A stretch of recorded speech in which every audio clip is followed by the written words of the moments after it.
जयपुर से बड़ी खबर सामने आ रही है। बीजेपी प्रदेशाध्यक्ष मदन राठौड़ का बयान सामने आया है। बोर्ड अध्यक्षों की नियुक्तियों पर राठौड़ बोले हैं, संगठन का चुनाव चल रहा, नियुक्तियां भी करेंगे, बोर्ड गठन जो होना है सब काम करेंगे। मदन राठौड़ की तरफ से ये बड़ा बयान, हमारा प्रत्येक कार्यकर्ता काम कर रहा है। तो मदन राठौड़ की तरफ से ये बड़ा बयान दिया गया, क्या कुछ उन्होंने कहा, सुनिए। हमारा प्रत्येक कार्यकर्ता काम कर रहा है, उसको जहाँ चुनाव में झोंका वहाँ चुनाव में जाकर के काम किया। हमारे यहाँ उपचुनाव थे, उसमें उन्होंने काम किया। हमने हरियाणा, हिमाचल में, हरियाणा और जम्मू कश्मीर में भेजा, वहाँ काम किया। अभी पंजाब और दिल्ली में लोग लगाए हैं, वहाँ वो काम कर रहे हैं। और अभी संगठन पर्व चल रहा है, इस संगठन पर्व में सारे पदाधिकारी बनेंगे ही बनेंगे, और इसके अलावा भी कोई शेष रह जाएगा और योग्य है और हमको लगता है कि इनका उपयोग होना जरूरी है, तो उसका हम नियुक्ति भी करेंगे। ये सब काम होते हैं, ये प्रक्रिया है, और मुख्यमंत्री जी भी इसके प्रति गंभीर है। वो निश्चित रूप से योग्यता के आधार पर नियुक्तियां देंगे ही देंगे। बोर्ड और जो कुछ भी गठन होना है वो सब काम करेंगे, समीक्षा कर रहे हैं इसकी, और निश्चित रूप से समय पर निर्णय करेंगे। और चलिए रुक करते अगली खबर की ओर। जयपुर के भांकरोटा में शुक्रवार सुबह हादसे के बाद एसएमएस अस्पताल में भर्ती मरीजों से नेताओं के मिलने का सिलसिला जारी है। हालांकि न्यूज 18 की खबर के असर के बाद अब डॉक्टरों और मरीजों के परिवार वालों से हालचाल जाना जा रहा है। इस बीच पूर्व सीएम वसुंधरा राजे और राष्ट्रीय लोकतांत्रिक पार्टी के अध्यक्ष हनुमान बेनीवाल ने एसएमएस अस्पताल पहुंच करके मरीजों का हालचाल जाना है। देखिए रिपोर्ट।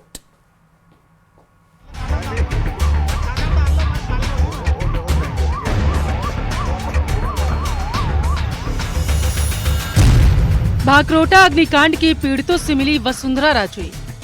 जो हम लोगों के बीच में नहीं रहे, सबसे पहले तो मैं संवेदना व्यक्त करना चाहूँगी उनके परिवार और उनके परिजनों को, क्योंकि बहुत ही हॉरिबल हादसा हुआ है। हनुमान बेनीवाल ने भी पूछा पीड़ितों का हालचाल।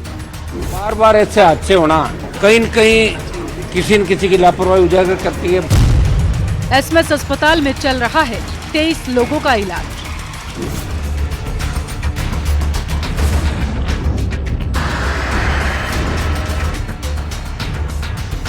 भांकरोटा अग्निकांड की पीड़ित धीरे धीरे दहशत से अब उबरने की कोशिश कर रहे हैं। 13 लोग जान गंवा चुके और 23 लोगों का इलाज अब भी एसएमएस अस्पताल में चल रहा, जिनसे मिलने के लिए एक के बाद एक नेता अस्पताल पहुंच रहे। रविवार को जहां डिप्टी सीएम दिया कुमारी और विधायक सचिन पायलट और सांसद मंजू शर्मा भी पीड़ितों से मिलने एसएमएस अस्पताल पहुंचे थे, तो वहीं सोमवार को पूर्व सीएम वसुंधरा राजे, मंत्री ओटाराम देवासी के अलावा राष्ट्रीय लोकतांत्रिक पार्टी के अध्यक्ष हनुमान बेनीवाल भी एसएमएस अस्पताल पहुंचे, पीड़ित परिवारों से उनका हालचाल जाना। ये जो हादसा हुआ है, सबसे पहले जो हॉस्पिटल में हैं उनके इलाज के बारे में हम लोगों ने पता करने की कोशिश की है, और जो उनके परिजन थे साथ में, उनसे भी बात करके पता करने की कोशिश की कि सेटिस्फैक्शन लेवल है कि नहीं है, और अगर हम लोग उसके लिए कुछ और कर सकते हैं। जो हम लोगों के बीच में नहीं रहे, सबसे पहले तो मैं संवेदना व्यक्त करना चाहूँगी उनके परिवार और उनके परिजनों को, क्योंकि बहुत ही हॉरिबल हादसा हुआ है। मुझे विश्वास है कि सब लोग केयर करेंगे, क्योंकि मैं तो बहुत देख रही हूँ जो अटेंडेंट हैं जो संभाल रहे हैं, जो डॉक्टर्स हैं जो संभाल रहे हैं, उन लोगों का केयर जो है 24 घंटे, और जो लोग भामाशाह के रूप में मदद करने के लिए सामने आए उनको भी सबको धन्यवाद देना चाहूंगी। बार बार ऐसे हादसे होना कहीं न कहीं किसी न किसी की लापरवाही उजागर करती है। भारत सरकार के नियम है कि गैस से भरे टैंकर, तेल से भरे टैंकर, अति ज्वलनशील, अति संवेदनशील जितने भी प्रकार का जो ये आपका तेल, गैस और दूसरे आइटम है, इनको रात 10 बजे से लगा के सुबह 7 बजे तक आप सड़कों पे नहीं चलाओगे। ये नियम है भारत सरकार का। और पहले भी कई बार मैं धन्यवाद दूंगा मीडिया का कि आप लोगों ने नियम बताए, वापिस छापे आपने, ये नियम होते हैं, एक्सपर्ट व्यू आपने छापे। लेकिन सरकार इसके अंदर जो असली दोषी है एनएचआई के साथ साथ वो पुलिस जिसने कट खोला। एसएमएस में 23 मरीजों का इलाज चल रहा है। इससे पहले नेता मरीजों से सीधे बंद वार्ड में ही मिल रहे थे, लेकिन न्यूज 18 पर खबर दिखाए जाने के बाद अब नेता मरीजों के परिवार या फिर डॉक्टरों से उनका हाल चाल जान रहे हैं। अस्पताल में भर्ती मरीजों के परिवार वालों के लिए ये वक्त बेहद मुश्किल है। मैं सोमराज मीना की वाइफ हूँ। क्या कितने % उनकी तकलीफ है, अब किस प्रकार की हालत है, क्या बताना चाहेंगे? उनके 2 पैर जल गए, 2 हाथ जल गए, मुंह जल गए और पीछे से थोड़ी पीठ और बटक्स वगैरह जल। कहाँ से आ रहे थे, क्या हुआ? वो उदयपुर से आ रहे थे, वो लेक सिटी बस में थे। तो वो इधर उदयपुर वो कंस्ट्रक्शन का काम करते हैं, तो कोई मशीन का मतलब सामान वगैरह लेने आ रहे थे, तो यह बीच में हादसा हो गया है। आयुष भवन में वेरिफिकेशन के लिए आ रहे थे। आयुर्वेद डॉक्टर है वो, और 2 हाथ और मुंह सुलझ गया है, बाकी तबीयत ठीक है और आशा करते हैं कि हॉस्पिटल पूरे मतलब इलाज से ठीक होके जाए वो। मेरा ब्रदर है, बड़ा भाई। बड़ा भाई, क्या हुआ था? ड्यूटी कर रहा था उधर, फिर ड्यूटी से गेट खोला उसने तो देखा तो उसने पूरा हाथ जल गया, पैर जल गया उसका। करौली रहने वाला, जिला करौली का। वो बता रहा है कि मैं ड्यूटी जा रहा था और वो 300-400 मीटर दूर बता रहा था। वो 3-4 मीटर था, ठंडी हवा चली, उसके बाद पता नहीं कब आग पकड़ ली। जैसे तैसे करके वो कपड़े उड़े फाड़ता गया, छुड़ाता गया।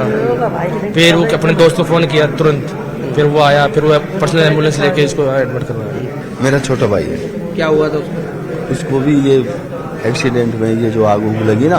कहाँ से आ रहा था, क्या हुआ? वो बेंगलोर से आ रहा था, गाड़ी चलाता था, ट्रक चला रहा था। हाँ। अच्छा। जो वो भी उसकी चपेट में आ गया, वो आग उग जली वहाँ जा। अच्छा। तो उस पे भी ये यहाँ तक जल गया, ये नीचे से जल गया है पूरा। तो फिर कहीं जैसे बच उच आगे आ गया यहाँ, तो अब वो सही है।